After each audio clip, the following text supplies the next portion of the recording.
Good morning, you guys. Welcome to today's video. Technically, this is a Vlogmas video because we're doing Vlogmas right now, but this is really going to be all about taking my ACE exam and being certified by ACE now, and kind of all of the questions I've been getting recently about why I chose the program I did, how to study for the exam, what was mainly on the exam, basically just my experience.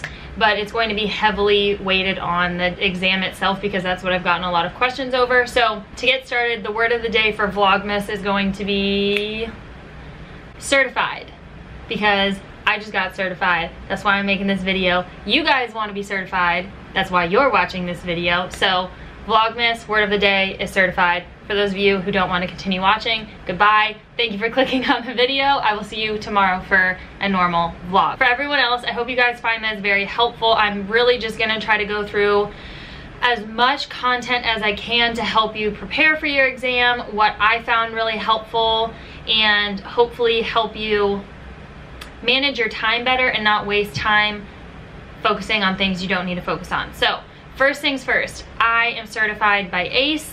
I chose this program because it just fit really well with what I wanted to do. I want to do and am doing online coaching, and this program just seemed like it was best for that, and all of the reviews I watched and just the research I did all kind of pointed to ACE being good for my specific career.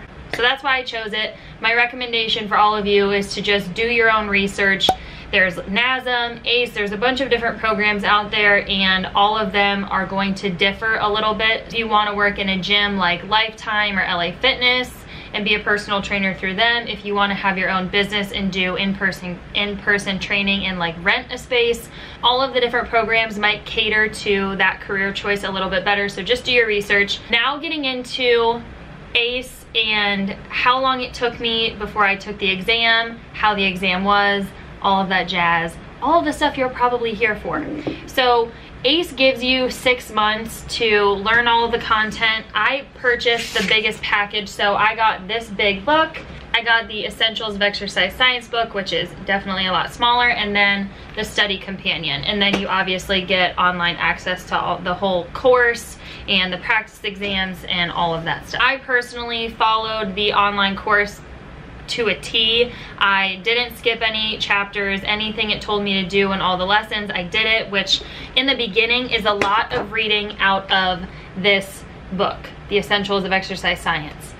It stressed me out. Holy cow, there is a lot of information in there. It's a lot of physiology and biology and just a lot of anatomy, and it's a lot all at once, especially when you're just getting into it. And I was like, holy cow, I'm never gonna be ready for this exam. This is so much information. But as you work through it, I do think it's beneficial to go through all of the information as they have it laid out, because you'll see all of the information kind of come back and come full circle, and they keep touching on terms that are important, and by the time you get through the lessons, you start to have a great understanding of what they're talking about, and you even start to understand everything in this book, which was like mind-blowing to me. So the fact that I was able to come back and understand a lot of the terms that I was so confused about in the beginning was huge for me, and it made me feel a lot more confident. So I do recommend following the plan that they lay out. You don't necessarily need this book. I don't think there was anything other than the nutrition that they specifically talked about in this book. You definitely need to know the general nutrition guidelines out of here, like water intake, calories per gram of carbs, fats, proteins, alcohol, and all that jazz, which we'll get into in a minute. But the main thing you need to study is this book. Like I said, if you follow the plan, it will have you do assignments and readings out of each book, but this is the main book you're going to want to spend your time on. Being familiar with the language they use and just how they word certain things is going to help you significantly on the exam. And anything that they highlight in here, like there's a lot of these, they have all of these key concepts. The one thing I did leading up to the exam was go back and basically read all of those key points again, because all the stuff they highlight is generally going to be on the exam. Now, studying wise, I probably could have taken the exam a little bit sooner than I did, but the lack of knowledge and like being able to reiterate everything that was in this book stressed me out, because I was like, okay, well, if I don't understand this, then how am I going to be able to take the exam? But like I said, you don't necessarily even need that book. The main thing out of there is the nutrition guidelines.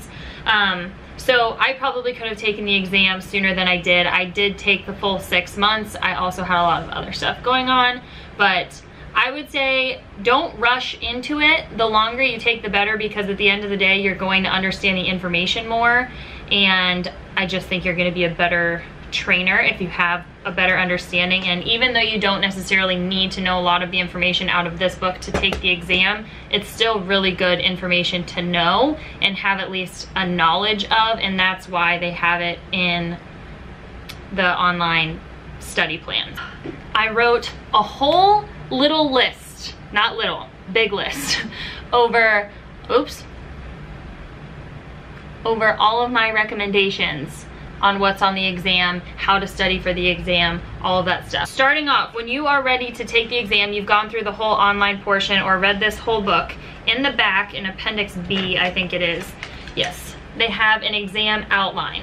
And there's 4 different sections. Domain 1 is client interviews and assessments. That's 31% of your exam. Domain 2 is program design and implementation. That's 33% of the exam. So all questions are weighted differently along with each section. Domain 3 is program progression and modification. That's 19%. And then domain 4 is professional conduct, safety, and risk management. And that's 17%.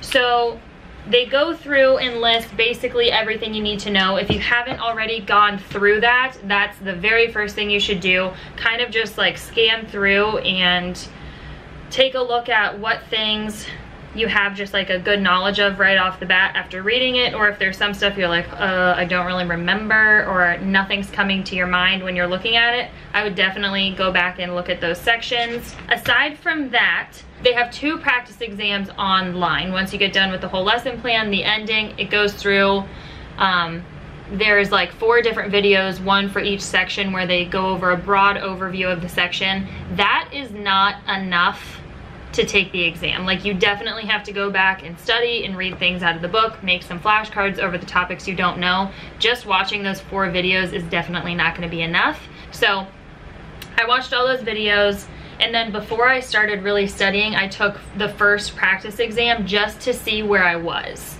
And I did not pass the first exam. I was 1 or 2 points away from passing the first one, which normally would stress me out, but it didn't stress me out because I hadn't gone back and really studied yet. That was just like my knowledge right off the bat. So I at least knew I was at a pretty good starting point because I was close to passing that first one. There was just some things I realized I needed to really focus on, because it breaks down your score per section, which is really nice to help focus you in the right direction on what you need to better your understanding of.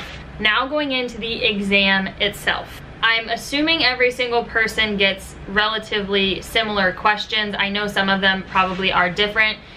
The exam is 150 questions and you have 3 hours to take it, but only 125 of the questions are graded. So there's 25 like experimental questions they might use in upcoming exams or something like that. So the questions are going to vary a little bit test to test, but in general, focusing on the concepts they talk about in this Appendix B is going to be huge, and as long as you have a good understanding of those, you should do perfectly fine.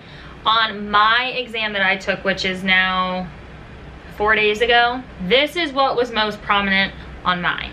There was a lot of questions over adherence, and they were worded like, what's the most/best way to communicate with your client for adherence? So it was going over like behavior and basically just ways that will get your client to stick to the program. I had a lot of questions over that. I feel like there was definitely questions over SMART goals, the specific, measurable, attainable, relative, and time-bound. There was also a lot of questions over phases of learning, the cognitive, associative, autonomous, and then also the visual, verbal, and kinesthetic. There was definitely a good amount of questions over proper form or correcting form, or like looking for imbalances. And thankfully I watched a YouTube video, basically like the one I'm making right now, that I found really helpful. I knew that they were gonna have videos on the exam, which they did not have on the practice test, which I kind of wish they would have done. I don't think it necessarily prepared you the best that it could have. It's one thing to have the knowledge of it, but it's another thing to actually see it and have to figure out what imbalance is going on, not just knowing the definition of something. It's like actually looking at them, looking at their posture and watching their movements. That's a little bit more difficult. So I would recommend looking at videos for that. They had a good amount of questions over the proper form during movements like squat, bench press, hurdle tests, and then based off of those, they would also have questions about deviations and compensations during the exercise. So like I said, you're looking at those videos, knowing the movement screens, and they had them worded like the best way to teach your client proper squat, bench, whatever. And I think I had 2 or 3 questions where the answer was lordosis, but definitely be able to recognize those different postures. And let's see what else here. You have to know the program design based on goals, hypertrophy, strength training, or endurance training, and progressions and regressions. How to regress someone with lordosis, from like if they're doing a push-up and you realize they have lordosis, going to their knees to help take that pressure off their back.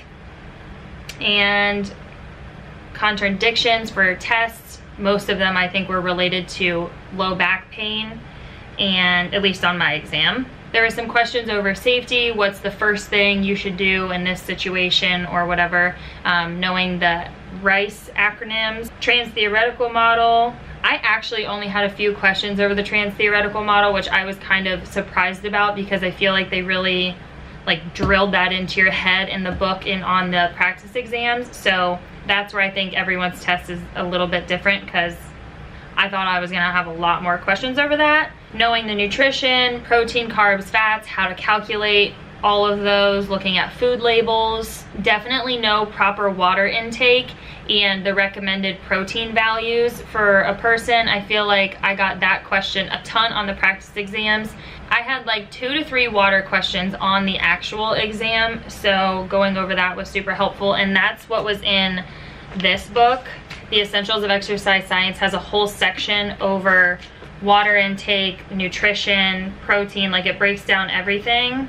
I think it's chapter 4. Chapter 4 is really the only thing I looked at in this book. They have a glycemic index chart, which I had 1 question on the practice exam. I didn't have a question over that on the real exam. So yeah, fluid intake recommendations during exercise, definitely look at that chart, and then just make sure you look at all of the macronutrients. That's really all you need to know out of that book. Also know how to calculate BMI, the most accurate way to measure BMI, and also make sure you know the special population, know how to work with a pregnant female, know like postpartum, working with young adults, children, and then also working with elderly. The things you really do not need to know and you should not waste your time on is the whole section on yoga and Tai Chi. There was not a single question over that. It's not listed in the outline, the exam outline in Appendix B. It wasn't in any of the practice exams, and it definitely wasn't on the real exam. So that section, I was all worried when I was reading it. I'm like, holy cow, how am I gonna remember all this? I'm not a person who does yoga all the time, so I'm like, this is a lot of knowledge that I just don't know if I can remember all this. Thankfully, you don't have to. I think it's another example of just something they want you to have a base knowledge of, or if someone's talking about something, you can be like, oh yeah, I read about that, and have a little bit of knowledge, not just like, what are you talking about? You know? So anyway, don't waste your time trying to memorize all that yoga, Tai Chi section. Skip that. They don't ask you to label muscles on the exam. However, I do think it's very important for you to understand all of the muscles. They have a link on their website that helps, like it basically shows you one specific muscle at a time and where it is in relation to everything else, and it'll like take away the other muscles around it, so you can see what muscles are over top of it, what's underneath it, where exactly it is. And that was super helpful, because if you understand where each muscle is, if there is a question on the exam you're not totally sure of, or if you don't remember like the compensations on a movement test, if you know where the muscle is, you can generally figure out what is going on. So I would recommend looking at that muscle website they have listed. That was super helpful for me. you basically just don't need this book. I don't know if there's a package that you can pay for where this book does not come with it, because I ordered the largest one, so I'm not sure what comes in the other ones, but I do think it was helpful to have as far as the nutrition section is concerned. But they do have a whole like FDA guidelines page for the nutrition section, so all the information in here I did not use. Is it helpful? Could it be helpful? Yes, but to pass the exam, you don't necessarily need to know the information in here.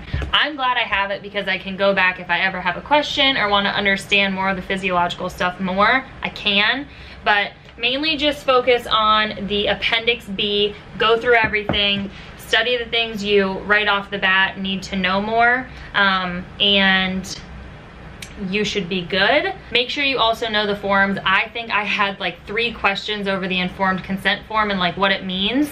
And so know the difference between informed consent and liability. Those were the general theme of those questions I had, was knowing the difference between informed consent and liability, know the different types of liability, what liability you need to have, and like the different situations for what they cover. I think that's really it. This video is kind of long, sorry about that, but I hope it's helpful. Good luck taking your exam, or if you are just getting into wanting to personal train and you're looking for a certification. I definitely liked ACE's program, but like I said in the beginning, depending on where you want to work and what your end goal is, like what you want to do with your certification, ACE might not be best for you. Maybe NASM is best for you. I know I work out at Lifetime and they prefer their trainers to have ACE certifications. I'm pretty sure that, or NASM certifications. I think NASM focuses more on working with the special population, like they talk about that a little bit more. Depending on what you want to do, what certification you get